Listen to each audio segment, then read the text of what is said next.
Okay, we're going to get started. I'd like to welcome the Harbor area community members. If you're from this area, make a cheer. Well, welcome. Thank you for joining us today for this important forum. I'm Shannon Ross. I'm the president of the San Pedro Democratic Club. Thank you. Our club felt like this forum was important for our community. San Pedro, Wilmington, the Harbor area kind of gets left out a lot. And so bringing the candidates here to meet with us and have an opportunity to answer our questions is very important to our community, and we're grateful to have all these candidates here with us today. So I'd first like to thank our executive board of the San Pedro Democratic Club for all their hard work putting this event together. Our programs VP is Kathy Familetti, our outreach VP, Stacy Golden, also our timer. Our membership VP, Mickey Chavez, who was coordinating all the volunteers. Our secretary, Susan Tucker, who is live streaming for us. And a big shout out to Naji Ali, the Muslim Democratic Club president. One last thank you to our sponsors, the ILWU Southern California District Council, the Avance Democratic Club, and Indivisible South Bay. Thank you all for your partnership and helping us with our event. I'm going to now invite the Los Angeles County Democratic Party Controller, Jacob Hague, and he's going to go over some ground rules with you. Thank you, Shannon. So no, I'm not giving the controller report, so don't freak out. But before I begin, I just do want to thank Shannon Ross, your San Pedro Democratic President, and the San Pedro Democratic Club. A lot of work and preparation that goes into this, and just thank you so much for making this happen in our hometown. So just real quickly, we believe in freedom of speech. We believe that you have the ability to express yourself. You can clap, you can cheer, you can throw praises, but no heckling, no screaming, no running down the aisles to the stage. We want you to be heard, but if there's additional expressions you want to make, you're welcome to do those outside. But the faster that we can hear the answers from the candidates, we can get the information and we can move this event along. There is a lot of candidates coming today besides the mayoral candidates of Los Angeles. So with that, let's have a good event. Thank you for being here. And I would like to introduce our amazing county supervisor, Janice Hahn.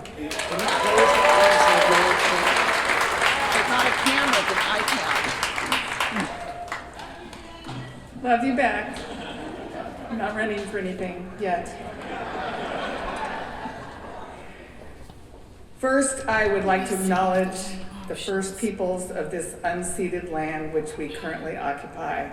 With respect to their elders, past and present, we recognize the Chumash, the Quiche, the Serrano, the Tataviam, and the Tongva as the original stewards of this land, air, and water. And let's provide our support as they continue to lift up their stories and cultures. Welcome, everybody, to the historic Warner Grand Theater.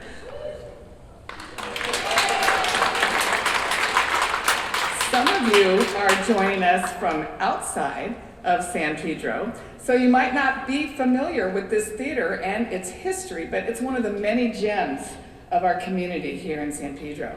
The Warner Grand opened its doors over 90 years ago and is the last standing of 3 lavish Art Deco movie theaters built for Warner Brothers in the early 1930s.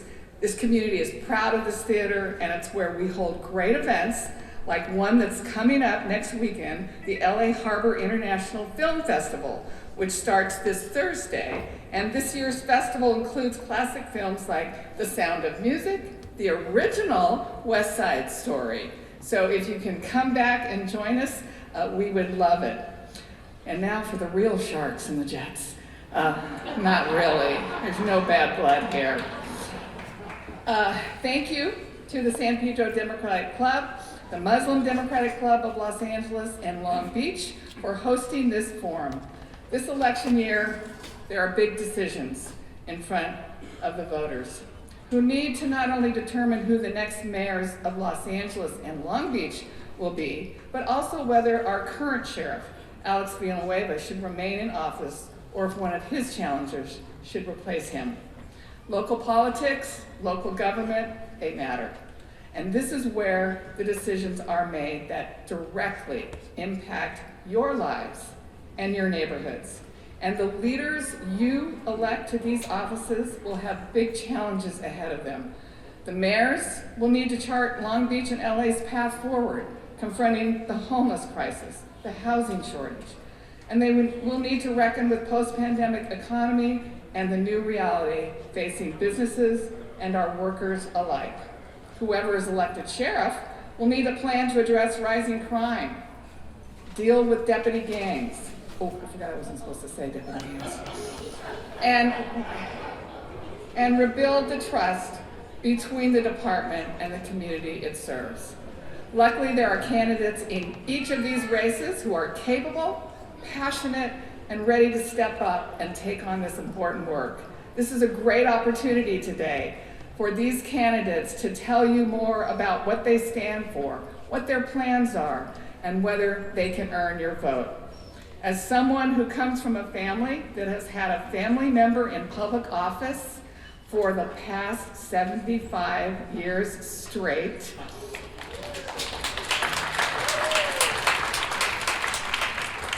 I can tell you that running for office is not for the faint of heart. Public service is a noble calling, but it comes with stress and scrutiny, and it seems to get harder every day. I appreciate that there are still people willing to step up and put their name on the ballot. Every single one of these candidates is here today because they want to make their city and their county a better place to live, and I applaud that.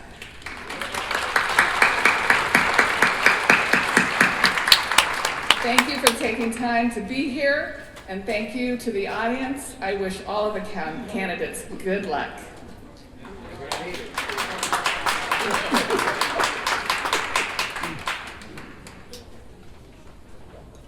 Thank you, Supervisor, for coming out here. I know that she was just at an event for a local firefighter who unfortunately lost his life.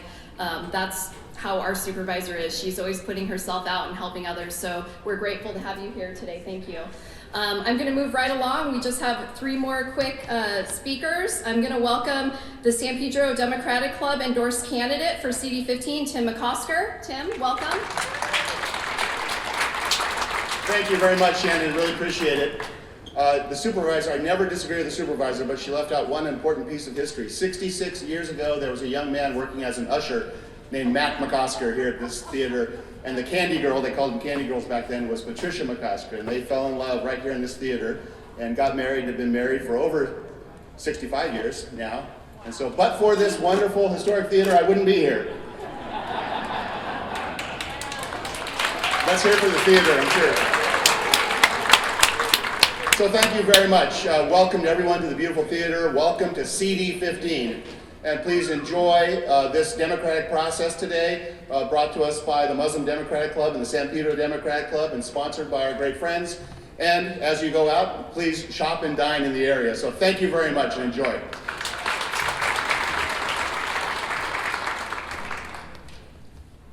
Okay, Assembly Member Mike Gibson from Assembly District 65.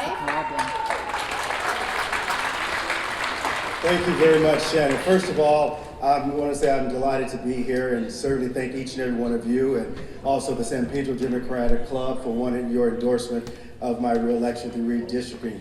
We're going to represent San Pedro. I'm going to represent San Pedro proudly.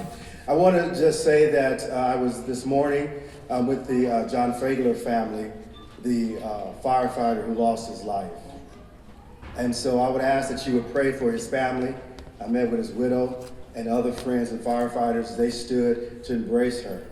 Even though it's still grief, she still needs people's prayers to get her and her family through. And so we ask that you please do that. I'm excited to be here with each and every one of you, and also to hear the next leaders that's going to lead not only not only the city of Los Angeles, and the city of Long Beach, and also our top law enforcement in terms of the Sheriff's Department. So we'd ask that you would please, listen, ask your questions, and thank you very much for being part of this process. God bless you. Thank you.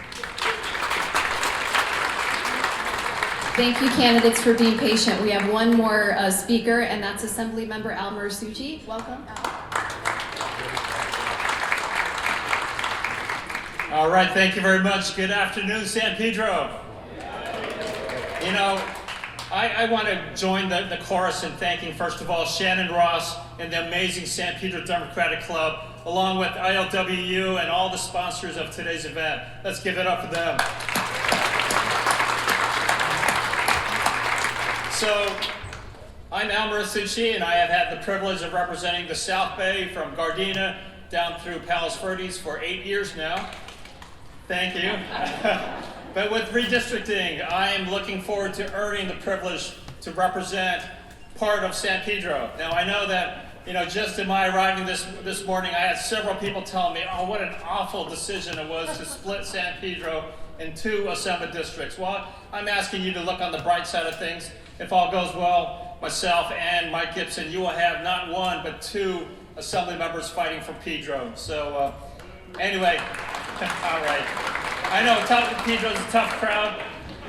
Let me just wrap it up by saying that if there's one thing that I know about San Pedro, and for all the mayoral candidates, it is that San Pedro is special. You know,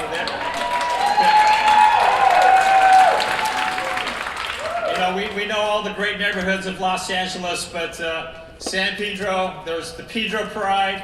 It's special, and as far as today's forum is concerned, San Pedro is the most important. So good luck to all the candidates. Look forward to working with all of you. Thank you.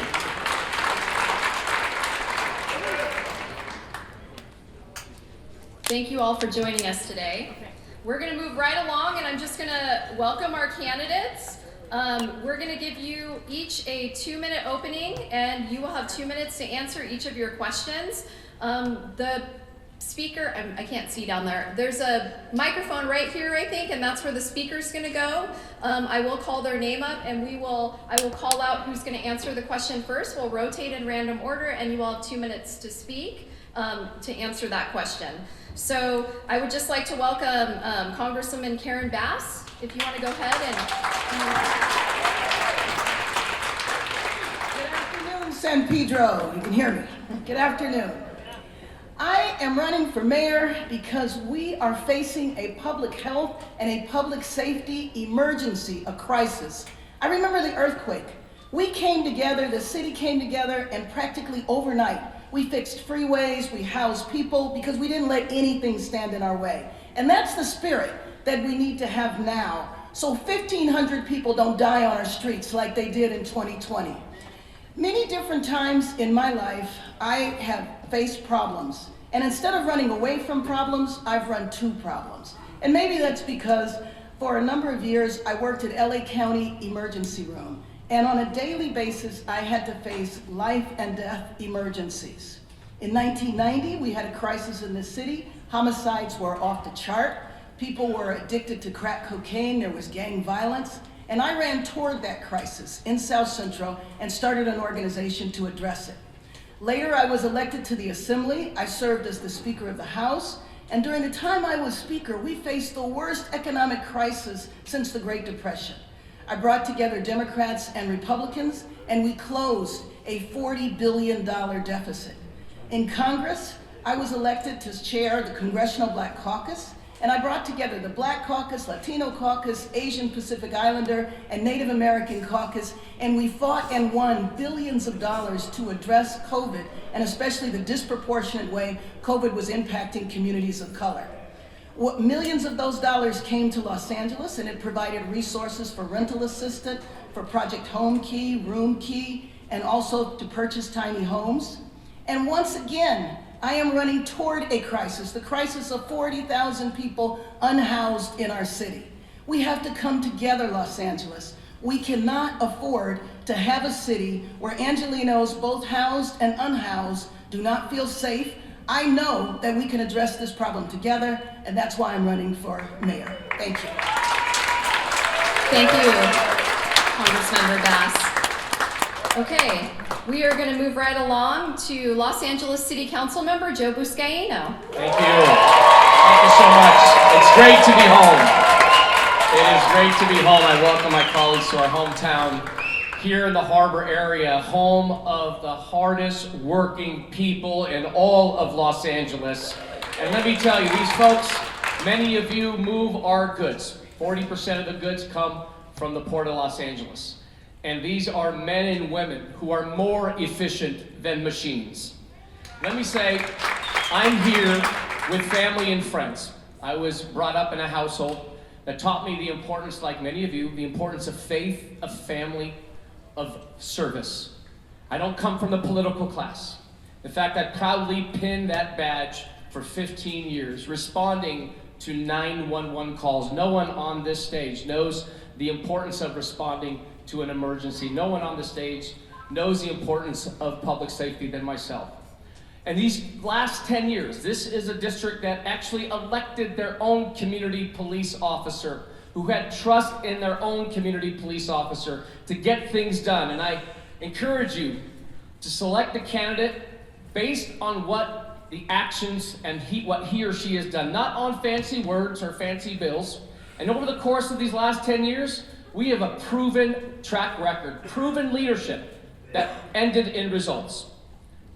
Ending street camping, nearly 50%. Just go to Beacon Street, colleagues, right down the street. You won't see large, dangerous encampments because this community said yes to solutions. Jordan Downs, doubling the footprint of the housing at Jordan Downs without displacing a single family. Moving on the LA waterfront, the Wilmington waterfront. These are projects that have been discussed and talked about for 40 years. Advancing on a community update plan that's bringing in smart housing quicker than ever. We are proud of what we've done here. We are proud of the leadership in this last several years, and I plan on taking this proven leadership citywide. Thank you. Thank you, council member. Okay, we're gonna move right along. If you guys can, I appreciate the cheering, and I know we all love our candidates, but let's keep it down just a tiny bit so we can move quicker. Council member Kevin De Leon, you're next. Thank you. 1, 2. Thank you very much, Shannon. Good afternoon, Pedro Democrats. It's an honor and pleasure to be here with each and every one of you and the wonderful candidates who are on the stage here today. On June 7th, in just a few months, you'll be asked to choose the next mayor of the great city of Los Angeles. And the question before us is very simple and straightforward. What kind of city do you want to live in? Do you want to live in a city that only works for the super wealthy or the elite? Or do you want to live in a city that works for us, working people, middle class people? Do you want to live in a city where the median price of a home is $1 million and the average rental is $2,500? Or do you want to live in a city where we can live with dignity and respect, regardless of who we are and where we come from, regardless of the color of our skin, who we love, which God we pray to, and yes, regardless of our legal status? Now, I was born here in Los Angeles, in downtown Los Angeles, the youngest child of a single immigrant mother with a third-grade education. My mother, like many folks here today, worked her fingers to the bone with only a third-grade education. She showed me the value of hard work and a very strong work ethic. This was a woman who played both mother and father to put that roof over my head, the clothes on my back, and the food, on that table. And like my mother, I'm a doer. I keep my head down and keep my nose to the grindstone, and I fight like hell for everything that we have as Angelenos. Now, I know so many Angelenos are living on the margins today, and I know what it feels like to rent a room in an already crowded house, or rent a room above, or I should say below that house in the basement. There are so many folks out here who are holding 2 or 3 jobs, especially because of the COVID pandemic, just to make ends meet. I walked not just one day, but most of my life in your shoes. I've been blessed and very lucky to be an elected official. And I know that together collectively, as Angelenos, we can make this a better city for each and every one of you. Thank you very much. Gracias a todos. Thank you, council member. And of course, last but not least, City Attorney Mike Fuhrer. Thank you very much, Shannon. So it is great to be here, San Pedro. Great to be back. I am doing something that no candidate for mayor has ever done. I'm going to all 101 neighborhoods in the city. In fact, I'll be in Harbor City later this afternoon. And every place I go, someone asks me the same question. Why on earth would you want to run for mayor right now? Because folks get that our city is in crisis. They get the fact that it is going to take tremendous experience and skill to get the city moving in the right direction again. And I always answer in the same way. In a moment of crisis is when we define who we are. Do we sit back as spectators, or do we step in and assert ourselves and take risks and act boldly and decisively? I'm fortunate to come from a family where I've been taught the lessons of resilience and toughness and idealism and optimism in tough times. My father was a prisoner of war to the Nazis in World War II and emerged from that experience committed to doing the most important work in the world. So he focused on kids and was a public school educator for 60 years. My mom grew up in Boyle Heights. Used to kid, she spoke Spanish, Yiddish, Russian, and a little bit of English growing up. But she taught us the importance of social justice because she remembers the day when all her Japanese American friends were suddenly gone, taken from our community to Manzanar. And she said, you can't stand by when someone is being victimized. You have to stand up for them. And so I'm taking those lessons and running for mayor right now, and the key question is this: which candidate has the proven record of accomplishment of executive leadership right here in Los Angeles to hit the ground running on that first day and take up the status quo and make the bold decisions we need? I've been that executive. I run an office more than 1,000 people here in LA. The LA Times said I set the standard for city attorneys. The American Bar Association gave my office a top award in the nation for a public law firm. It's because of our work challenging Wells Fargo, making sure our neighborhoods were safe. Join me. We can make Los Angeles a great place. Thanks very much. Thank you so much. Okay, thank you all. So we're going to start with our questions. We'll move right into that. Floyd is asking our first question, Nilsa our second, Doug our third, Karen our fourth, Lori our fifth, and Ray our sixth, and our last is James Brown. So if you guys can kind of line up by the microphone, that would be awesome. And candidates, I just want to point you to Stacy, point out Stacy right here. She's going to be timing you. You have up to 2 minutes to answer. I'm sorry? Okay, you have up to 2 minutes. Yeah. I don't know how. Hold on, we're going to move the timer. You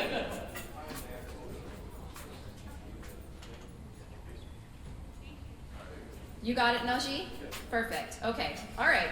So the ILWU Southern California District Council President Floyd Bryan is asking our first question.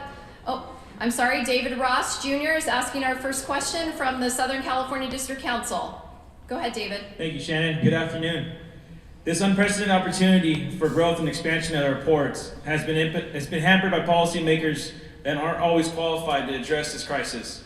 As mayor of Los Angeles, you have the power to appoint harbor commissioners. Will you commit to appointing qualified, independent individuals that understand how the port functions and whose work will truly benefit every stakeholder in Los Angeles, including protection of millions of jobs in the region? Okay, we are going to start with City Attorney Mike Fuhrer. David, thank you very much. The answer is yes. And I'm the candidate here who has experience grappling with these issues because our office represents the port. We're here every day attending to the issues from the supply chain issues to the day-to-day operations of the port. And I get the complicated issues here. On the one hand, we have the port that is a gateway for the Pacific Rim, and yet we have supply chain issues. We have a tremendously capable core of workers leading us here today, and yet we have the threat of turning those jobs into automated jobs and automation instead. How do we grapple with these issues? How do we grapple with the pollution issues from the port, and at the same, while we assure environmental justice here and economic development throughout our region? David, these are the questions that our commissioners are going to have to contend with, and they're not easy to grapple with, but the fact is this: as mayor, I will come into office with a deep understanding of each aspect of the problems I've just described. And as mayor, I'm going to assure that our port thrives that the communities that surround the port benefit from cleaner air and a better quality of life, and that the economic engine that is our port continues to drive Los Angeles to being the economic center of our state and of the Western United States that it can be. Thanks very much. Thank you. Okay, Councilmember Joe Buscaino, please. Absolutely. And not only I'm going to have qualified folks who understand the port operation, but also I'm going to have qualified folks who understand how to police the city, how to work on energy efficiency with DWP Commission, the Airport Commission. But if you remember, Brother David, with Pier 400, we had police harbor commissioners, only one who was from this neighborhood, who understood the importance of automating jobs at Pier 400. That's Anthony Perosi. Well, other commissioners who were out of touch with what took place at Pier 400. In fact, I had a 245, the port's decision to move on automating Pier 400. Machines don't pay taxes. Machines don't vote. Like I said earlier, the men and women who move our goods are more efficient than machines. And as mayor, I'm actually going to have a longshoreman who's going to sit on the harbor commissioner, who understands the importance of preserving jobs, but also understands the importance of preserving and improving our environment here as well. We can't have both. Okay, thank you so much, Councilmember. Congressmember Bass? Thank you for the question, and yes, I have no problem making that commitment to appoint commissioners who are knowledgeable, but even I would take it a step further, and I would consult the folks in the area who live near the port, who work at the port, and I would ask them their opinion. Who is it that they want to see on that commission? What is it that they want to see that commission do? I think it's so important. I'm particularly interested in the workforce there to make sure that there are jobs, good jobs. One of the biggest issues right now is the need for many more truck drivers, and using that as a way to go to areas of our city where unemployment is high to recruit folks, and then to provide them the technical assistance, whether it's support services or whatever, so that they qualify for those jobs. You know, one of the things that I am excited about with the port is that the port is one of the areas where people who have been left out of our economy can participate. Maybe they were formerly incarcerated and they're not able to find jobs elsewhere. And how do we make sure we deal with equity? And I think that if we recruit the workforce, if we go to areas where people need the jobs, work with the community here to say what you want to see in the port. Now, recently in Congress, you know, we passed the infrastructure bill, and hopefully that will bring the needed resources so that we can address the air quality in the area for not just the people that live here, but the impact that the port has on the air quality in our city. Thank you very much for the question. Thank you, Congressmember. Okay, Councilmember DeLeon. Thank you very much, David, for the question. Unequivocally, yes. Let me be very clear. When you look at the ports and you see a crane, that's not just a crane. That is a worker who's paying a mortgage or paying the rent. When you see out there the UTRs, modified platforms, that's just not a UTR modified platform that's out there. That's someone who is part of the middle class. Someone who's either from Pedro, whether they're from Wilmington, whether they're from Harbor or elsewhere. This is the backbone of our economy, because this is the largest port in America, the 5th largest on planet Earth. That's why we need to make sure that it continues to thrive, but making sure that workers' voices are heard. Because the biggest threat today, when we talk about outsourcing, when we talk about offshoring, when we talk about artificial intelligence, when we talk about automation, and be very clear, under my watch, we're not going to be spending billions of taxpayer dollars, your money, to be automating the ports. Because when you do so, what you're really doing is you're reducing the labor workforce of working men and women of the great city of Los Angeles. But here, the deep history here in Pedro. And I do take umbrage to a lot of, especially the foreign-owned operators who utilize the issue of green energy or the environment for automation, because that is a wolf in sheep's clothing. Because ultimately, at the end of the day, it is about working people here.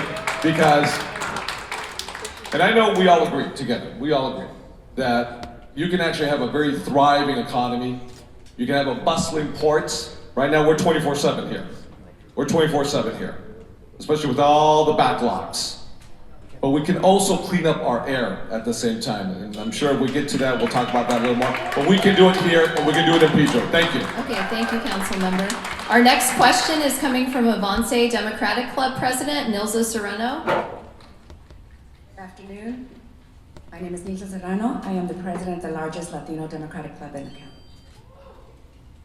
Most residents near the port are people of color. And the port areas have more than their fair share of environmental pollution. What concrete steps have you taken or will you take to help communities affected by this type of pollution? Okay, we are going to lead that question with Congressmember Bass. Well, as a member of Congress, we have passed numerous bills to address the environment. And I think that environmental justice has to be at the core. And I know here in the port area, the air quality is bad. In LA, we are advancing goals toward clean energy, and I support those goals. But one of the things that I want to do is, again, pay attention to the workforce, not just in terms of people who would get jobs to improve our environment, but also small businesses. There's opportunities to participate in a lot of different ways, and we have to pay attention to that. The health conditions, especially asthma, and the impact that it has is absolutely critical. So we have to make sure that people have access to health care. We have to make sure that people have access to the information so that they understand if there is a problem that they need to address it. I think that this is one of the most critical issues in the area, not just in the port area, but in Los Angeles, period, and especially when you're talking about the lower income communities. So I appreciate the question and look forward to working with the people here. Thank you. Thank you, Congressmember. Okay, we're going to go right to Councilmember Kevin De Leon. Thank you very much. This is something that's near and dear to my heart, Nilsa, for the very fact that I grew up in a neighborhood that had no trees. I grew up in a neighborhood where we had only concrete and asphalt. We had no green grass that grew underneath our feet. I represent a district today that has 9 major freeways. The 2, the 5, the 10, the 60, the 101, the 110, the 134, the 210, and the 710. 9 major freeways that crisscross the district like a serpent that chokes the air out of the oxygen out of young girls' lungs. So the asthma rates, in children who have asthma inhalers are quite predominant in my district. That's why this issue is so deeply, deeply personal to me. And I wrote a note here that when we look at the economy here in Los Angeles, the Port of LA represents 30 to 40% of all emissions, greenhouse gases, CO2, as well as carbon dioxide equivalent, NOx, SOx, particulate matter, 2.5. That ozone that we breathe into our lungs every single day. The residents here in Pedro, the residents in Wilmington, as well as Harbor, have to burden that. So when goods move, whether through the ports of LA or Long Beach, and goes up the 710 freeway to points throughout the country, when you go to Target or elsewhere to buy a flat screen television set in Paducah, Kentucky or Bloomington, Indiana, it is your lungs that were seared by the ozone and by the NOx. And that's why I believe that we need to move forward aggressively, an agenda, a platform for clean air for all Angelenos, but especially those who live here in and around the ports. Listen, I'm the author of 100% renewable energy for the state of California. I put California on a pathway to 100% renewable energy, decarbonizing our grid, moving clean electrons on that grid. I want to do the same for all the ships, because the ships here today are burning the dirtiest fuels in the world. And we have to breathe it every single day because it's blowing onto our shore. Thank you, Councilmember. That's it. All right, thank you. Okay, we're going to go right to Councilmember Joe Buscaino. By the way, I know you're all passionate, so. Sure, thank you. Well, Kevin, I agree with you. We got to clean the ships, but we're preempted by the federal government, and we have to understand what our role is here in the local government. And this is why I've been always calling for the federal government, the state government, to do their part on bringing in dollars to address the emissions from mobile sources. Listen, I was born and raised here. I have family members who have died of cancer. I have family members who suffer from asthma. In fact, my brother teammate today is dying as we speak from a rare cancer.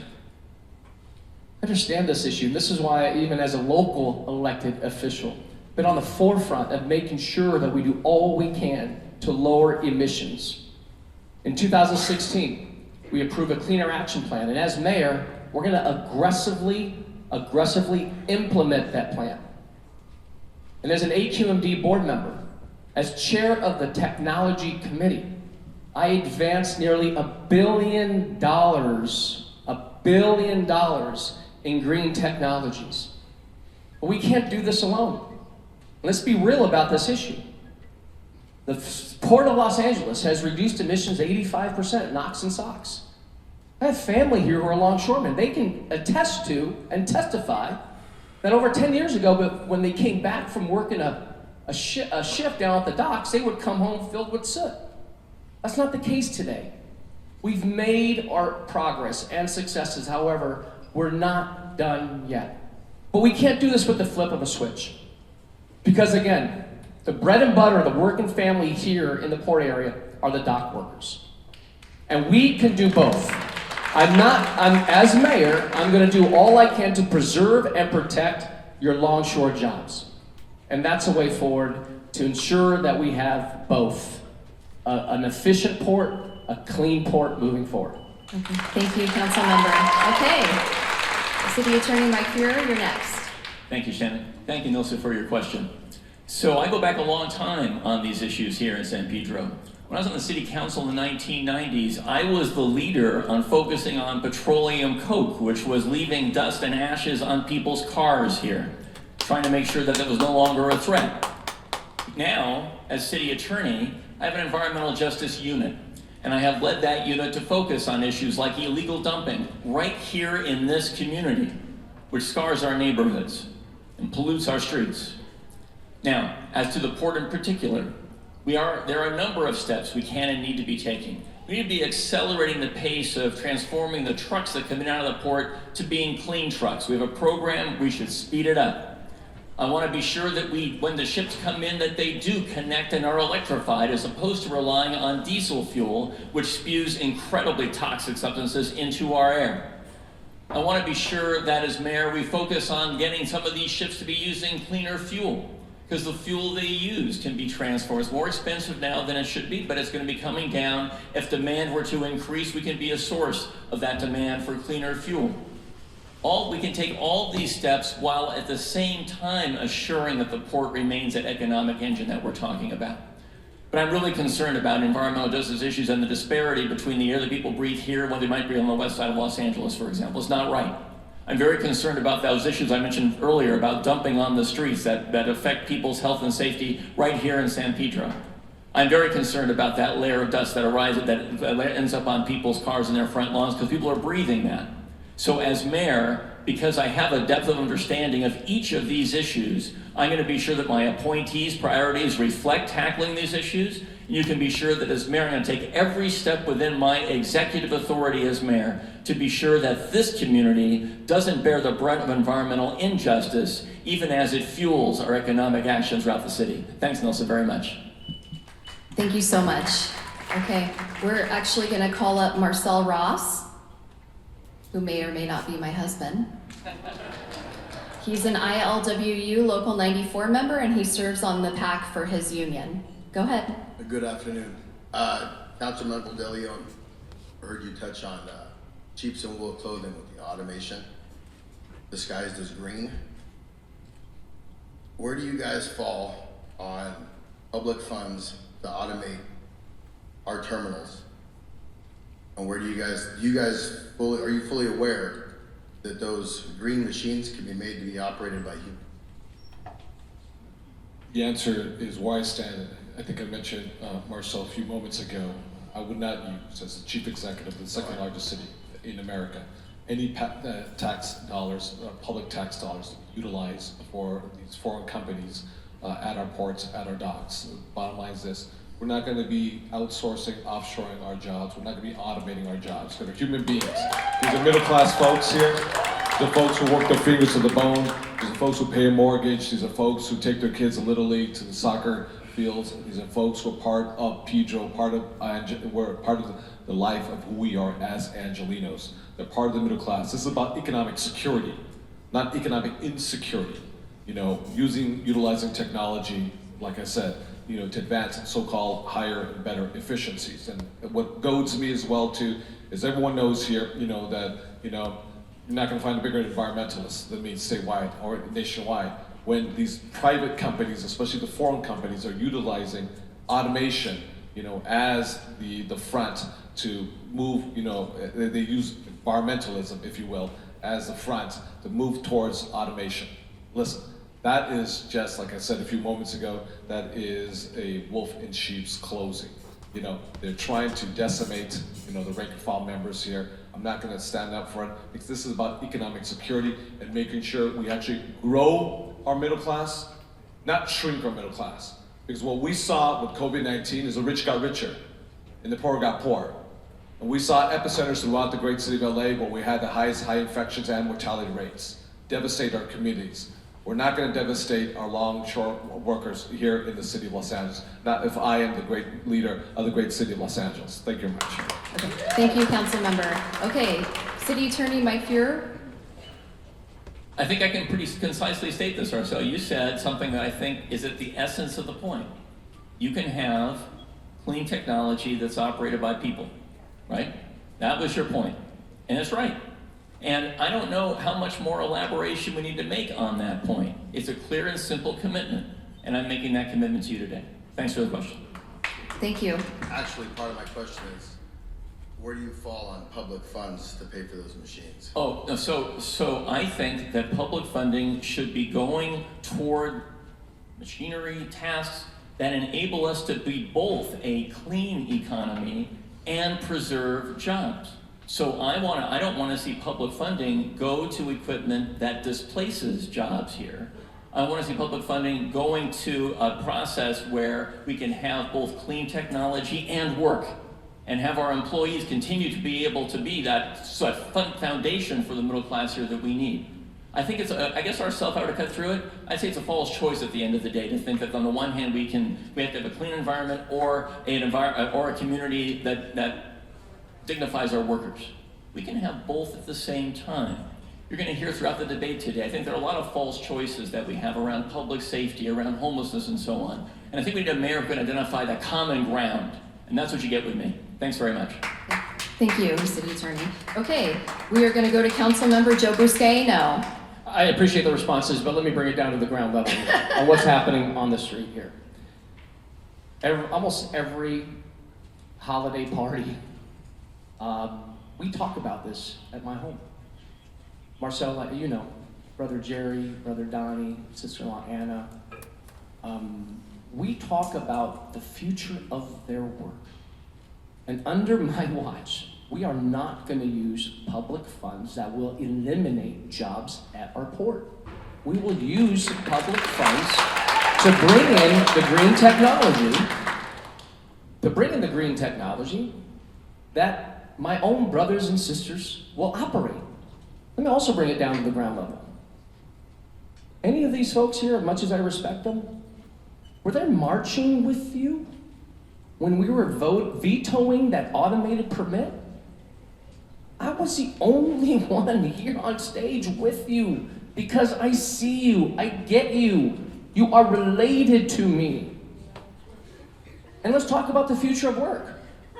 How are we training our workforce down at the docks to operate this type of technology and this type of equipment? We just broke ground. Stood with all 3 local presidents at the port, breaking ground of a training facility to make sure that the future of longshore work is protected and that my brothers and sisters and family members, cousins, aunts, and uncles, and friends who I grew up with here are trained to handle that type of work. Thank you, Council Member. I knew you'd be excited about answering that one. Congressmember Bass. Marcel, you can sit down.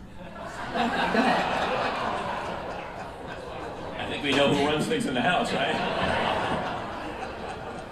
Marcel, I believe that one of the most important issues in our city is income inequality. And if income inequality is one of the most important issues, the last thing in the world that I would want to do would be to use public funds that ultimately could wind up displacing workers. One of the great things about the port is that the jobs there are good middle-class jobs, the type of jobs we need to see more of in all parts of the city. So I would not use public funds to enrich a company or a corporation, but I would use public funds to expand the working class, to help working class people move into the middle class, to expand the jobs and make sure that there's training, the workforce. All of those are good uses for the use of public funds, but not using public funds that can ultimately wind up eliminating jobs. Thank you. Thank you so much, Congressmember. We're going to move right along to our next question. Coastal San Pedro Neighborhood Council President Doug Epperhart. Doug? Okay, thank you, Shannon. In recent years, neighborhood councils have become frustrated by the overregulation and micromanagement by the Department of Neighborhood Empowerment. How will you work with neighborhood councils to restore their ability to provide an effective voice for their communities? Okay, we are going to start with Council Member Kevin De Leon. Go ahead, Kevin. Doug just, cross his hands just like this, like, tell me what you're gonna tell me. I sense that anger and that tension right there. Thank you, Doug, for the question. Listen, neighborhood councils play a vital role in the civic life of Los Angeles. In many ways for council members, and every council member is different, how they engage respectively with the neighborhood councils. I know there have been some difficulties, if you will, with Dunn, the department of our neighborhood councils, as well as the various neighborhood councils throughout the city of LA. I know that I have a very good working relationship with my neighborhood councils. I lean on them, we report back to them, they report back to us. There is a constructive, respectful relationship. I think that it is the backbone, it's citywide, a democratic backbone for transparency, for folks who are duly elected by their constituents who we share together. Similar constituents, whether you're in Pedro, whether you're in South LA, whether you're in Sherman Oaks, Encino, East LA, Westchester, Watts, we're all one city with many different neighborhoods with very unique characteristics, many different challenges, and some that are overarching, that are before us. So I work very closely, I will continue to work very closely as the chief executive of the second largest city in America. I will continue to make sure we have a robust budget as well, because I know the cutbacks have been severe, that actually impacts your ability to make sure that your voice is heard with your respective council members as well as with your mayor. Thank you so much. Really quickly, if you're in the audience and you serve on a neighborhood council or have in the past, raise your hand. Raise your hand. Any neighborhood council members out there? Can you? So our neighborhood council system is very important. I myself serve on the neighborhood council, so please understand how important this question is to our community. I'm going to call on Mike Fuhrer next, city attorney. Great. Shannon, thank you, Doug. Thanks for your service. Because when I was a city council member in the 1990s, I created neighborhood councils in my district before the charter required them, because I wanted to empower our residents to engage with each other. I wanted to test the model because I wanted to take it citywide.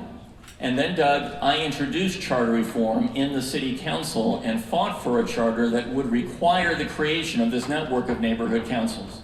I know the frustrations, I speak to the Congress councils every year when we have these discussions. I'm going to make a specific commitment to you that's based on the concrete experience I've had with empowering communities. I personally will meet with neighborhood council leaders at the beginning of my administration to get things right and to be sure that you have the authority and the respect and the resources that you need beyond those annual Congress and neighborhood council meetings. And let's be clear, as city attorney, I'm the lawyer for the department. As mayor, I'm in charge of the department. Different roles. And I'm going to take the experience I have that goes back to the 1990s and work with you to assure that the promise of neighborhood councils that I could envision back 25 years ago is realized now. And what does that promise look like? It looks like you having a meaningful, substantive role in the outcome of issues that matter most. I know most neighborhood councils feel under-resourced, that you're not getting the respect or the resources you need to effectuate your goals in the communities. That's going to change when I'm mayor. Because Los Angeles, at the end of the day, is a community of neighborhoods. Why am I going to all 101 neighborhoods? And by the way, where does that number come from? 99 neighborhood councils and 2 community councils in the city. I'm going to each one of them, and I'm going to come back as mayor with the general managers of the departments to each community I'm visiting and say, you raise these priorities with me as a candidate, as mayor, let's effectuate them right now. Thanks for your question, Doug. You have that commitment from me. Thank you so much. Okay, Councilmember Joe Buscaino. Well, thank you, Doug. Doug, if you're not aware, Doug was one of the grandfathers of, well, one of them, sorry, not grandfather, but one of the, one who started this neighborhood council movement, and I want to thank you, Doug. I know we've worked together over the years. Appreciate your leadership and dedication. Let's start with changing the name Dunn, because you're not Dunn to me, okay? Also, what we have proven, again, let's talk about action. Let's talk about what we have done, no pun. We, in my district, worked on the homeless working group, which consisted of a number of neighborhood council leaders putting them at the table to address our #1 crisis in the district. And I'm proud of the work that we've done. Through their leadership, we have eliminated street camping in the district by half by saying yes to solutions. And as you know, saying yes to solutions isn't hard. And as mayor, I'm going to continue to bring the neighborhood council leaders to City Hall as we march towards ending homelessness in the city of Los Angeles. It's going to be no different than what we've done in this district. In addition, Doug, you're right. Countless bureaucratic red tape. There's countless and endless micromanaging taking place at City Hall as it relates to our neighborhood council members. That's going to change under my watch. Again, doing what I've done as a council member, that I will meet with neighborhood council presidents and leaders. City Hall will be welcoming and will not close its doors on our neighborhood councils. Thank you, Councilmember. Okay, Congressmember Bass. Well, first of all, I think that we really need to revamp the entire process. And I guess there were a lot of us here that were involved in the origins of neighborhood councils. I was too in South LA in the 1990s. We had neighborhood councils before charter reform. And the whole purpose of it was because the neighbors in South LA felt marginalized, just like I imagine a lot of people do in San Pedro. One of the things that when you go around the city, the development and participation and involvement of neighborhood councils is really uneven. In some parts of the city, the neighborhood councils are very organized, involved, sophisticated, and in other parts, it's just a handful of people that claim they represent the neighborhoods, and actually, in a lot of times, they're at odds with the neighborhoods. And many of them find that they have to deal with the bureaucracy of City Hall. And so given that it's been many years now, I think it would be good to evaluate the entire process. Evaluate neighborhood councils, see what resources they might need, the technical assistance they might need, look at Dunn, see whether that's really been effective, because the whole purpose of neighborhood councils was really to expand democracy, to expand civic involvement, to have an opportunity for people to participate in city government. And in some areas, I think that's really true, and in other areas, it's very far from what's true. So that's what I would do. I would start with a top to bottom audit, evaluation, but the way I would evaluate is that I would go to the neighborhood councils and hear what they have to say. That's the starting point. And then look at the resources that are needed. So thank you for the question. We have a lot of work to do. I think neighborhood councils is a great concept that has still not reached what the original intent was. Thank you, Congressmember Bass. Okay, we're moving right along to our next question. Indivisible San Pedro member Karen Costage Guerrero. Thank you, Karen.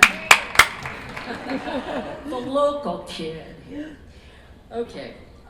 My question, I apologize, is lengthy, but please bear with me, okay? There are two 12.5 million gallon tanks of explosive liquid butane located on Gaffey Street in San Pedro. The Plains All-American facility was built in 1973 within the only earthquake rupture zone in the harbor area where converging faults have a magnitude of 7.3 potential.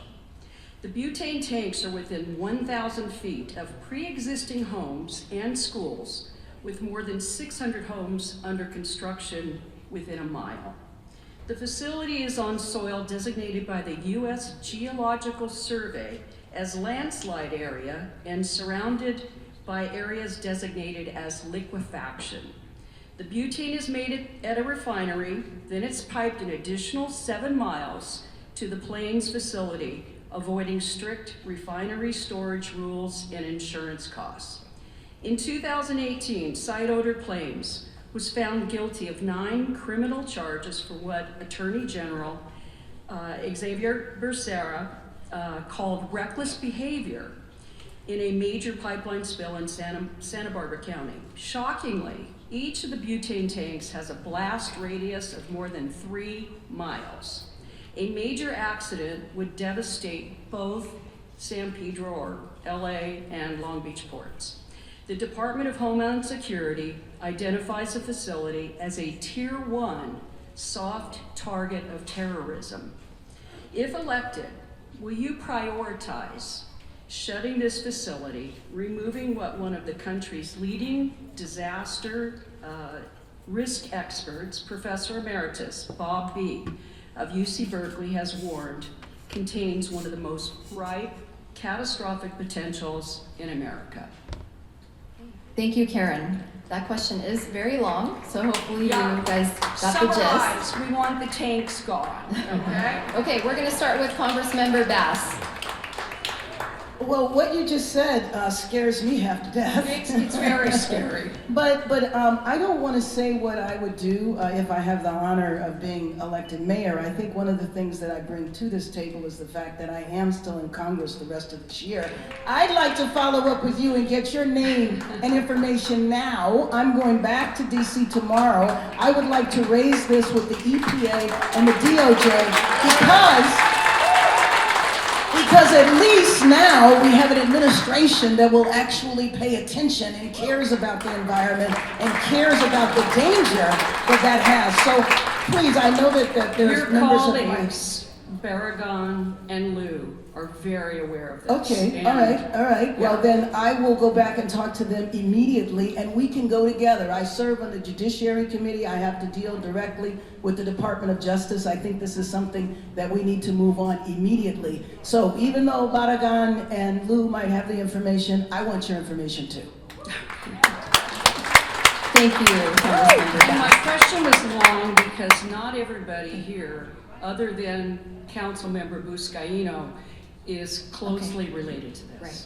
Okay, so we're going to move right along, and we are going to ask City Attorney Mike Fuhrer to answer next. Hi, thanks very much, Karen. So the answer to your question is, as you know, local authorities are preempted from messing with the rail lines. So, right, Karen, you're well aware of that. So that all roads do lead to the federal government, which has authority over these issues. Right. Now, so that would lead you to say, so as mayor, Mike, what are you going to do since the city doesn't have unilateral authority over this issue, right? Because I actually am well familiar with this problem here, and we've discussed this with the community because the community is frustrated over the failure of the city to be able to do anything. The city's hands are tied by these legal preemption issues, so what do? So the difference between being just the attorney for the city and being the mayor of the city is that those roads lead to Washington, and so do I. Look, if I lived in that immediate vicinity, I'd want the same thing, right? And that's the lens through which I view every decision that I make as mayor. That's what I do now as city attorney, what I do as city council member or state assembly member. I want to know if I lived in the community, what would I want? And if I lived in your community, I would want your mayor to deal directly with the relevant federal authorities to grapple with the issue of those rail lines, which are crucial to the outcome here. And I can do that. And I think one thing that's clear from this conversation is being mayor requires having a command of the details if you're going to have a vision for what could be, and then being able to commit to what to do given what's on the ground. And on this issue, when it comes to having a command of the details, every issue we're talking about, that's what we go to my website at mikeforla.com, what you see is specific concrete plans of action. My plan of action here is to go to the federal authorities that govern rail and discuss what we can do because this isn't an appropriate situation now. Thanks very much for your question. Thank you so much, City Attorney. Okay, we're going to go right over to Councilmember Joe Buscaino. Born and raised here. I have family who are in the shadows of these tanks. They do not belong here. I agree. And what we have here, and I was talking to Karen briefly, we have private property, private land. And I'm not going to give the political answer that on day one, I'm going to shut these down. On day one, I'm going to do what I've already been doing, is trying to get these tanks gone. And here's how. I mean, we're members of Congress, as you've talked to, members of the state legislature, local leaders, we have all been gridlocked. Even if we plan on changing the zone, it's still allowable use. I got really close just middle of last year. I'm brokering a deal to get a developer to bring in a warehouse to shut down these tanks. Very close, and that fell through, unfortunately. What I have done is with the Marathon Integration Project. I've asked Marathon to shut the bloodline to have butane coming in and out of the two tanks. We've reduced it by 15%, and we have to do more. However, I can tell you, we have regulations at all levels of government. First day I got here, we brought in all levels of government, make sure that they are abiding by the law, make sure that they are safe. And it has been quite frustrating because I well know that even my family who lives there are living in fear. Why don't we do this? Focus on renewable energy so we don't need those damn tanks. Exactly. That's the bottom line. Thank you, Council Member. And then last but not least, Council Member Kevin De Leon. Thank you very much, Karen, for that very important question. I say shut it down and get it out, period. That's the bottom line. Listen, we saw what happened in Beirut 2 years ago. You had 218 people who died. You had 7,000 people who were severely injured. We saw what happened last year in Mexico City. We had many people, scores of individuals who were severely injured because of these types of explosions. This is a clear and present danger. Let me underscore the following. As you stated, then Attorney General Javier Becerra, fined most severely Plains All-American. And what Plains All-American is doing is not American, putting Pedro lives on the line because of the potential catastrophe that can ensue. So he sued them because of the oil leak explosion off the shores of Santa Barbara. I've already spoken with the Attorney General of the state of California, Rob Bonta, specifically on this issue. So I'm not waiting to become mayor of the city of LA to deal with this issue. I'm dealing with it right now because it's a clear and present danger to the public health of the people who live in the southern part of Los Angeles. Moreover, as you just mentioned, Homeland Security, it's a first tier, soft terrorist, target. That really doubly, triply, quadruply puts everyone in a very vulnerable position. And the issue with regards to federal Congress or preemption, well, I created a financial product called CalSavers that was preempted by the federal government. But I didn't wait for permission from Washington, D.C. to deal with ERISA, the Employment Retirement Individual Security Act 1974 that Congress enacted. I myself went to Washington, D.C. on numerous occasions without any statutory support whatsoever from the Congress. And guess what? Now we have the biggest retirement security plan in the history of the U.S. since the creation of Social Security. I didn't wait for federal Congress for permission on those issues. Just like I got sued by the Department of Justice, then Attorney General Jeff Sessions. And we went all the way to the appellate court, Ninth Circuit, as well as the U.S. Supreme Court. And they ruled in favor of my law. It's constitutional. The point I want to make is that you don't have to wait for preemption or Congress. You can do it right now as leaders, and that's what we should be doing. Thank you.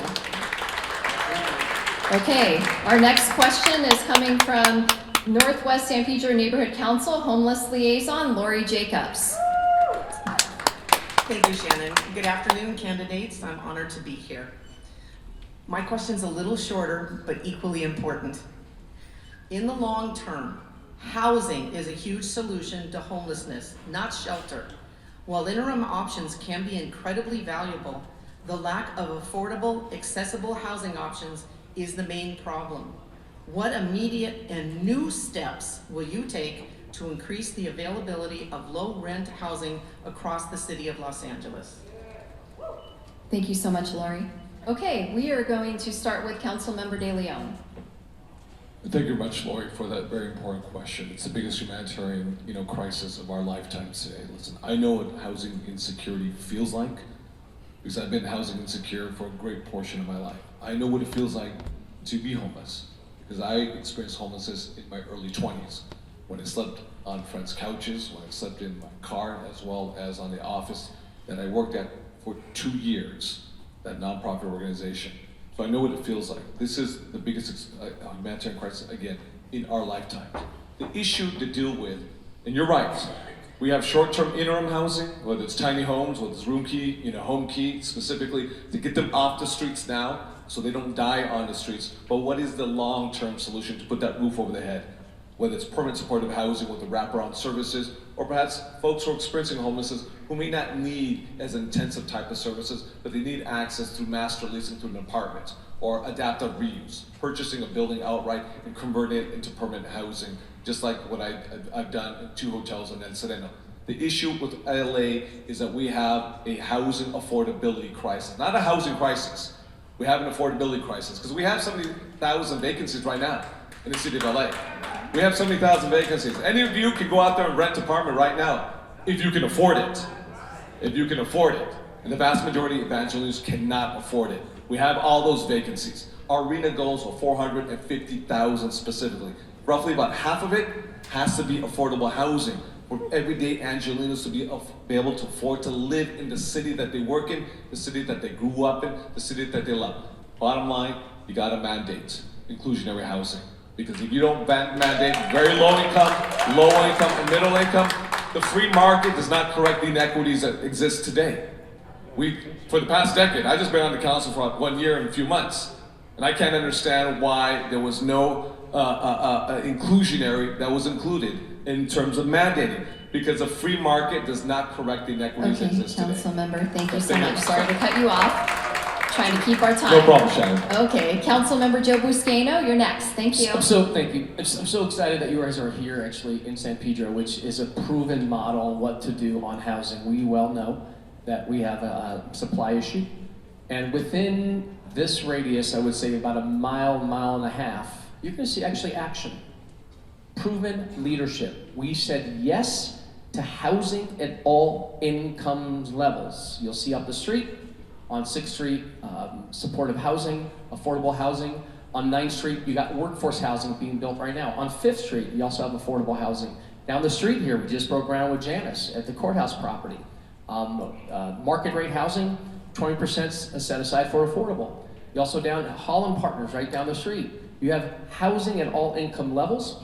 And Rancho San Pedro, we are on the way to do what we've done in Watts at the Jordan Downs, doubling the footprint, bringing in market rate housing as well as affordable workforce and public housing all on one site without displacing a single soul. Again, this is what needs to be done citywide. When I first got here, we updated the San Pedro, as you know, Lori, we updated the San Pedro community plan. That is a way forward. Now, these are now by right projects that I just spoke about. That's not going to be stuck in litigation.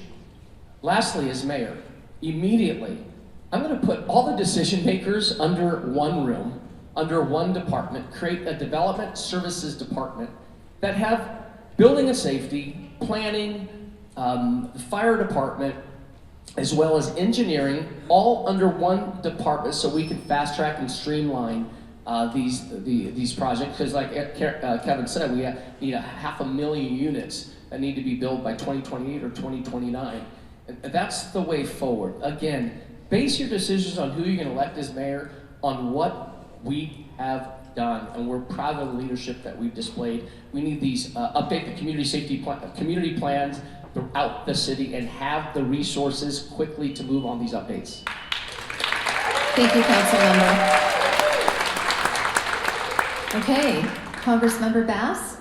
Thank you. Thank you for the question, and I do believe it is the most important issue facing our city, and I also agree with my colleagues. I don't know that any of us have any magic bullet or one size fits all. We have to do all of the above. And so I would declare a state of emergency locally, but that's not good enough. We also need a state of emergency nationally because we need federal resources to come in to help as well. We have vacancies around that we need to fill. We also have problems with regulations with vouchers. There's so many rules and regulations because until now, this issue had been viewed as an issue that we can chip away with a bit and a bit. We have a crisis in our city. We can't just do things business as usual, and we can't allow the rules and regulations of the past continue to block us from today. So I know that we have vacancies. We have vacancies for veterans, and they can't seem to get them in the housing because they can't fill out the paperwork. But one thing that I want to bring to the table that I also sure my colleagues will agree with, we have to address the reason why people are unhoused. And it's not a monolith. People are unhoused for a variety of reasons. Some are unhoused for economic reasons. There's former foster youth that we kick to the curb when they turn 18. There are people who are formerly incarcerated because when we essentially pass mass incarceration, we also pass laws that continue to punish people once they get out. So they leave prison and go to a tent because they can't get a job, they don't have a place to live, etc. And then there are people with health conditions, chronic disease, substance abuse, mental health. Unfortunately, we dismantled our substance abuse system that we had in the 90s that needs to be expanded again. Now you can only get residential treatment for 30 days. You used to be able to get residential treatment for an entire year. We dismantled the mental health system, we all know that, and we've never addressed it. And what I am hoping, because we've had so many tragedies, I'm hoping that we can finally revamp our mental health system. Thank you. Thank you, Congressmember. Okay. City Attorney Mike Fear. Thanks. Lori, I really value your leadership on homelessness. I think your question was about affordable housing in particular. Let me dive in. So first, as the mayor, I'm going to say there are 10 general managers who touch the siting and approval of affordable housing. I'm going to say if you want to keep your jobs, you're going to reduce the time it takes to site and approve it. Next, we have a program called our Transit-Oriented Communities Program. It's designed to incentivize putting multi-story buildings, mixed use, on transit corridors. It's a good program. It needs to be expanded. I'm going to expand it to make it easier to build those projects and faster to build those projects. Next, the pandemic exposed a number of buildings throughout our region, especially in downtown, where tenancies aren't going to exist anymore because businesses have left because of telecommuting and so on. I want to put the adaptive reuse model, which I spearheaded as a city council member, on steroids because we need to be taking those empty, vacant commercial units and making them into affordable housing. Next, we have school sites that have been underutilized because we've had a dramatic diminution in LAUSD enrollment. We should be co-locating affordable housing on school sites. The land is free. We have teachers who can't afford to live anywhere near where they work and kids experiencing homelessness with no place to go. Next, we have a whole bunch of outdated rules. I want to be very specific about an example of how I will change one. For example, we have in New York and in San Francisco and now in West Hollywood a model where individual tenants live within a unit. They have a bedroom and a bathroom and everyone shares a common area. We should be able to do that here in Los Angeles. Much less expensive for individuals to rent those units off of that common area. That's what the rules don't allow for that now. That should change. Next, we need to be preserving the affordable housing we have. We have existing buildings. The Housing Authority, I was talking to the Housing Authority general manager the other day. The Housing Authority can be purchasing more such buildings, and then when a tenant leaves, as opposed to having the rent escalate to what the market would bear, they can keep that rent at an affordable level. And tenants require protections too. I spearheaded a right to counsel for tenants throughout the state. I want to spearhead that here in Los Angeles. Okay. Thank you, Lori. Thank you very much, and I just want to mention we need all 15 council districts to be working together, not competing for housing. Homelessness has no borders. Thank you. Thanks, Lori. Okay. We have 2 more questions left for you all. Our next question is going to be a longtime San Pedro business owner, James Brown.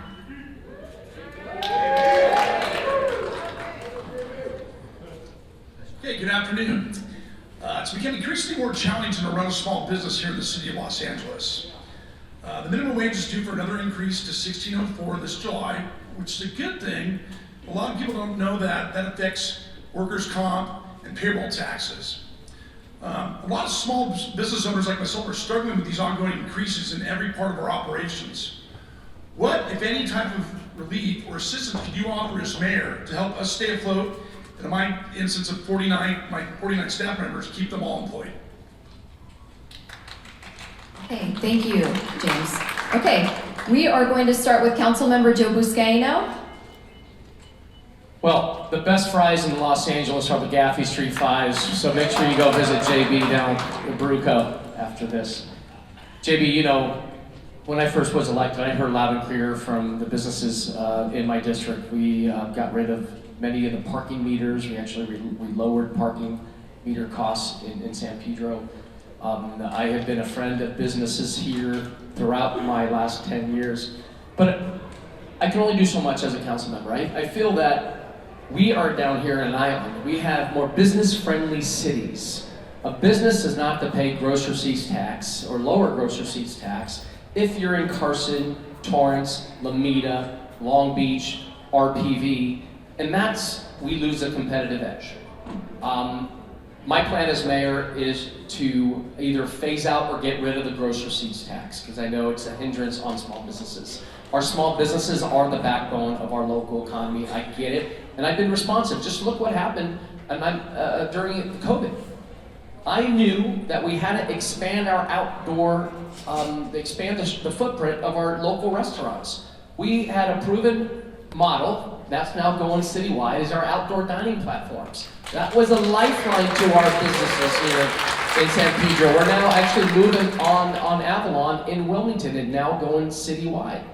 We also need to have a business source center that is focused on customer service. See, business owners run businesses. They don't have time to go to a business source center, fill out a bunch of papers, and check a bunch of boxes. My plan as mayor is to bring the business source center and put it on wheels and go to the businesses that need the most help. We also found that these microloans that are non-forgivable during COVID have been very useful. In fact, just up the street at Weymouth Corners, one business, I was just told by Gabby, one business is taking advantage of the microloan, the forgivable microloans, and as mayor, I will expand that. Thank you, Councilmember. Okay, we're going to go to Congressmember Bass. Thank you very much for your question. I also agree, small businesses are the backbone of our economy, and we need to do everything we can to make sure that your business flourishes and your business can expand if you want it to. So one of the things that I hope to do is to put small businesses at the center of my administration by creating a council so that people can have direct access to the mayor's office and we can know firsthand what is going on. I want to convene a group of financial institutions to see if they would put together a fund that small businesses could access. And I also learned that the mayor's office currently, in past administrations maybe, but currently does not have an office that just focuses on bringing resources to Los Angeles. A development department, people full-time in the office, the only thing they do is look for dollars, and I would absolutely prioritize looking for dollars that would assist small businesses. There needs to be easy access to the Small Business Administration. They do have a lot of resources, but they're difficult to get to, difficult to navigate. And that I will make sure in my office that there will be specific navigators that can help you manage to get through to get the resources that you need. But first and foremost, though, it would be important to do an assessment to see how small businesses are faring because of COVID. We passed billions of dollars that was supposed to come throughout the country, millions coming to Los Angeles, but I have certainly heard all through the city that businesses have had difficulty accessing those resources. So no, from me, I consider it a top priority. Again, income inequality is one of the most significant issues in our city, and the way to address income inequality is for people to have good jobs, and that starts with small businesses. Thank you. Thank you, Congressmember. City Attorney Mike Fear, you're next. Thank you, James. And thanks for being a job creator, which is what we need more of. That's what small business is in our city, right? The huge majority of our jobs come from you. So as a city council member, I wrote the first legislation to eliminate business tax for a small business citing LA for the first time. As mayor, I'm going to lead the effort to phase out the business tax. When I was a state legislator, I was asked to co-lead an effort in the teeth of the Great Recession to get access to capital for small business owners.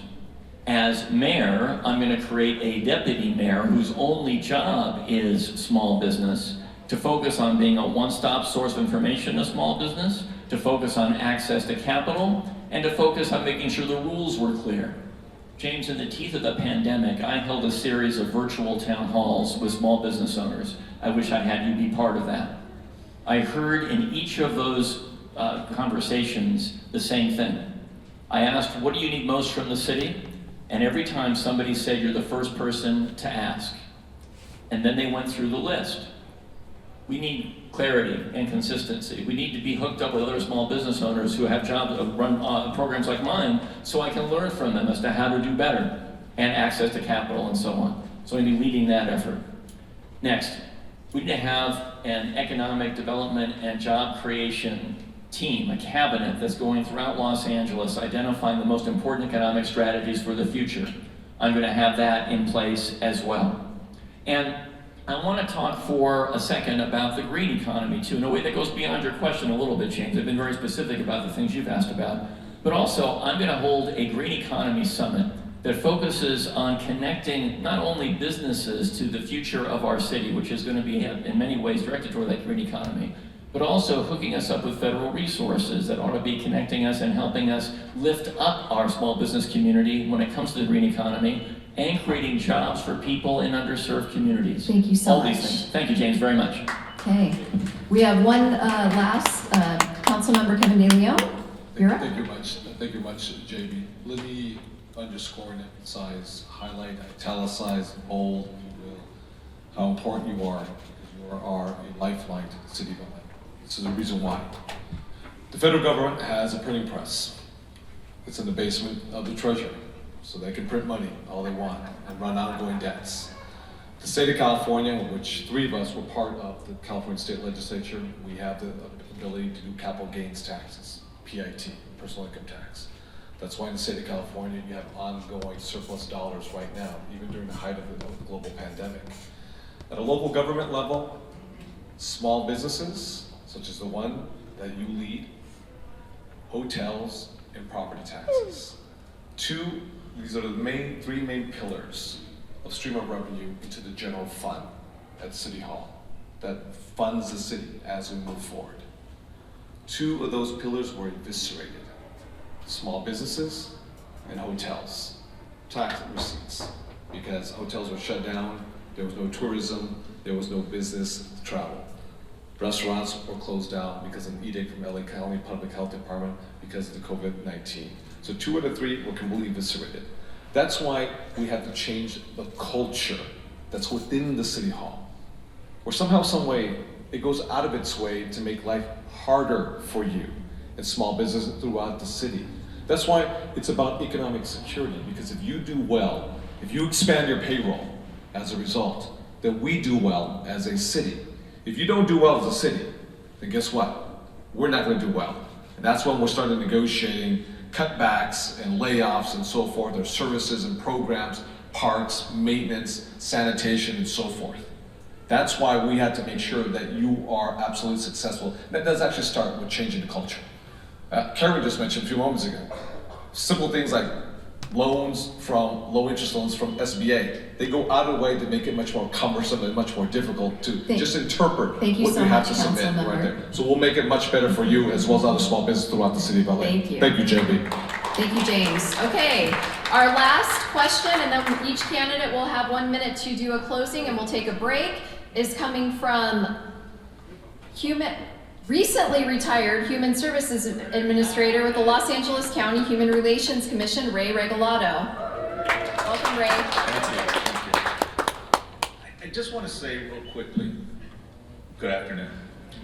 But I think you can get the sense that the community here in San Pedro is an engaged and a very involved community.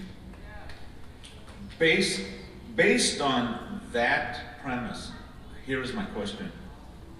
Recent events throughout the country, and specifically here in Los Angeles, have seen communities react to decisions made by city leadership by taking to the streets, demonstrating, and sometimes destroying public and private property.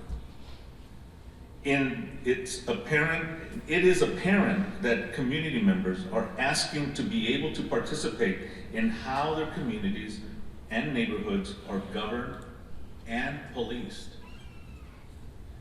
Please discuss how you may include community participation in discussions and decisions that will have an impact on our neighborhoods and the larger Los Angeles community. Thank you, Ray. Okay, we are going to start with Congressmember Karen Bass. Thank you so much for the question. And your question really gets at the essence of how I believe our democracy should work. I think one of the problems in our democracy is that people feel if they vote, they've kind of done their civic duty. But the only way to govern, in my opinion, is to involve people from the beginning and throughout the process. Not sit in your ivory tower and come up with a law and tell the community, this is the law, but go to the community and say, what are the needs?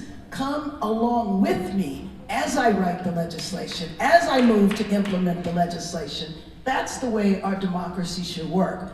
I think it's fine when people go and protest. That is a part of the democratic process. We have free speech here. We certainly experienced free speech at our last forum, and there's nothing wrong with that. We always support the constructive participation. And I think that in the problems that we face in our city, that is the only way we're going to actually be able to overcome those problems. I don't think that you should depend on 15 members of the council, a mayor, and 5 supervisors to address such profound economic, health, and social problems and safety problems. We all have to be invested. So I appreciate what you say and understand that that's a fundamental principle that I believe in. I believed in that principle when I started Community Coalition in South LA to address terrible problems then.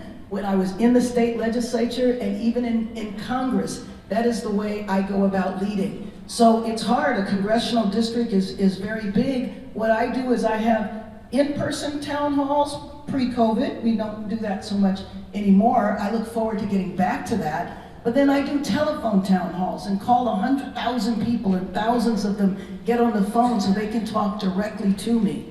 But the best way to govern is when you govern with the people. I actually believe that's the only way to govern. Thank you for your question. Thank you, Congressmember. Okay, we are going to go to Councilmember Kevin De Leon. Thank you very much, Ray, for the very important question. And you're right, representation matters, especially in a very diverse city like Los Angeles, the most diverse. It's a beautiful mosaic, it's an amazing tapestry, there's so many different ethnicities, so many different hues. Immigrants from all over the world, from all over the nation, from all over the state of California. It makes us the best city in America. So our voices matter, and your voices matter. Listen, when I ran for office for the very first time, I ran for the California State Assembly because I thought that my voice mattered. And people like my mother, a woman, again, a single immigrant mother with a 3rd grade education, her voice matters as well.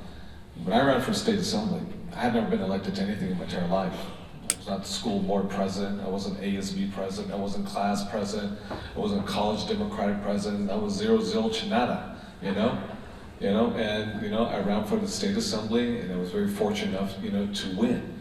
But voice matters. We have so many complex issues that we're dealing with today. You kind of touched on it, on the issue with regards to public safety. The most important position, the job a mayor can take is making sure that all Angelenos are safe. How do we do so? And make sure that we treat everybody, regardless of the color of skin, with dignity and respect. Because they're not exclusive of each other, they're actually inclusive of each other. How can we breathe clean air into our lungs? How can we have green grass grow beneath our feet? How can we grow the economy and make sure that automation doesn't take place at the expense of hardworking men and women here in the ports of Los Angeles? These are all critical issues. The issue such as Lori brought up, the issue of homelessness and the issue of housing affordability. All these issues are critical. That's why you're all making a choice. And having representation, having your voices heard. The questions that Doug asked earlier today with regards to neighborhood councils, and how can those voices not be stifled, but in fact, how can they be liberated to make sure those voices are actually heard loudly and proudly in City Hall? Representation matters, your voice matters. Thank you very much, Ray. Thank you, council member. Okay, City Attorney Mike Fuhrer. Thanks, Ray. So, if you're listening carefully to the answers that have come before, then you're going to, I think, understand what's going to happen next when I'm mayor. I mentioned our 101 neighborhoods tour. No one else is doing that. What am I doing? I'm going to every neighborhood in the city. Again, Harbor City, 2:30 today, listening to any question anybody asks and answering it very directly in the neighborhood. I'm doing that as a candidate. I'm going to return as mayor with the general managers in tow, as I said earlier, to follow up on what I've heard. When we answered the question about neighborhood councils with Doug, I said very clearly, not only did I found neighborhood councils and spur charter reform to create neighborhood councils throughout the city, I said that as mayor, I'm going to sit down with neighborhood council leaders at the beginning of my tenure to be sure that we are listening to their voice and then act. As city attorney, I've conducted dozens of town halls all across the city. No one else has done that across all of Los Angeles. And you can be sure that when I go as a city attorney, I get questions that go well beyond being city attorney, because I'm the only citywide official who's there. So I'm asked about everything from street paving to police reform. And in every case, I never say it's not my job. It's always a way of, there's always a way to connect somebody to get a solution to their problem. As mayor, I'm going to continue to hold those town halls. We were talking earlier with Jane about small business. Again, I held virtual town halls to reach out. What do you need the most? That is how I lead again and again. And in this campaign, by the way, I talked about another level of responsiveness from City Hall. I said we should cut city council districts in half. My former council district was the size of Buffalo, New York.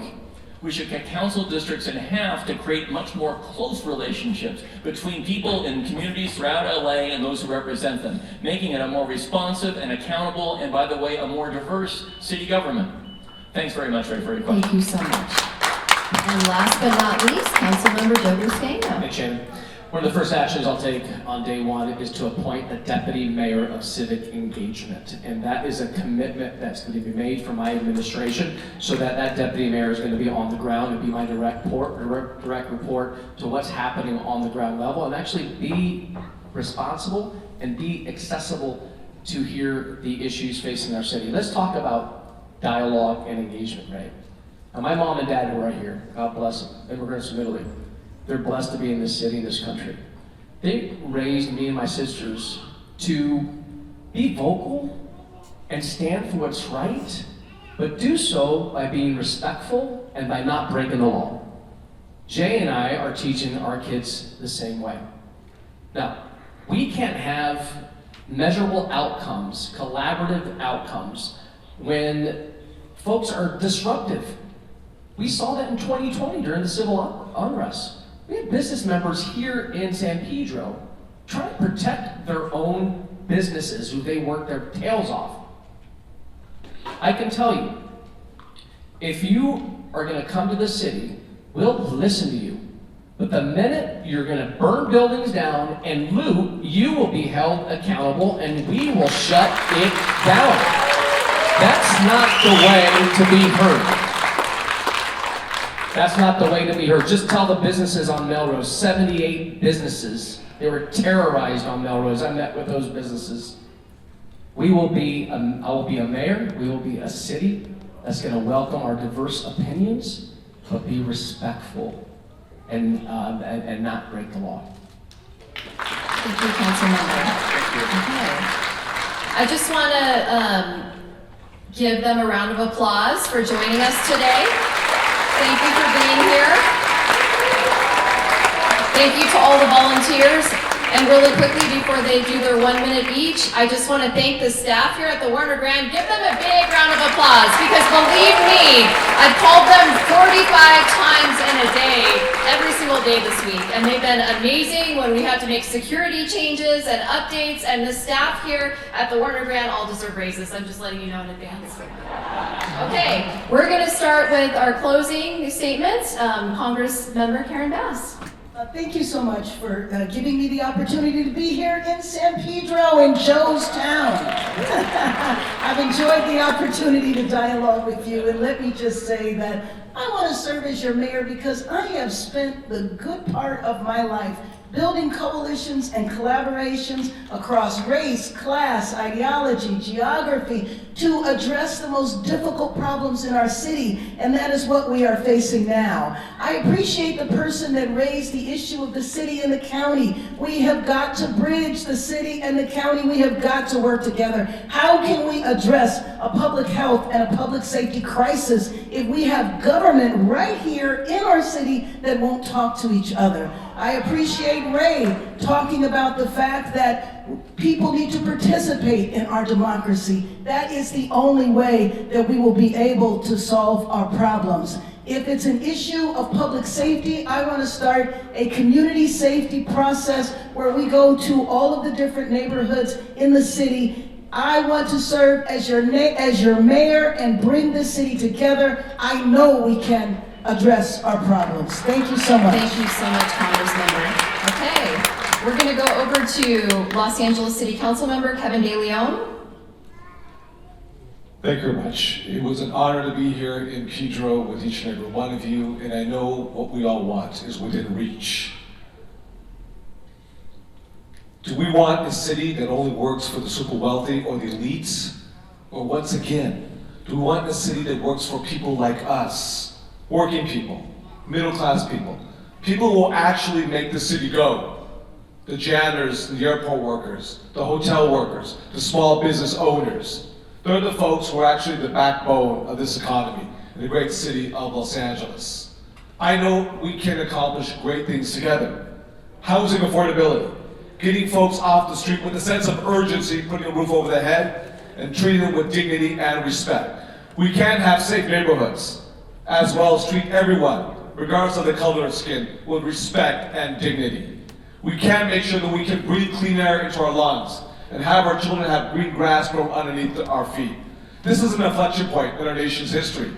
We've had earthquakes, wildfires, economic recessions, we've had civil unrest, but we never in our own lifetimes ever faced a COVID-19 pandemic like this. It is within reach, and if you give me the awesome opportunity to be your mayor, I know we can take on greatest challenges together. Thank you very much, everybody. Gracias a todos. Okay, City Attorney Macpher.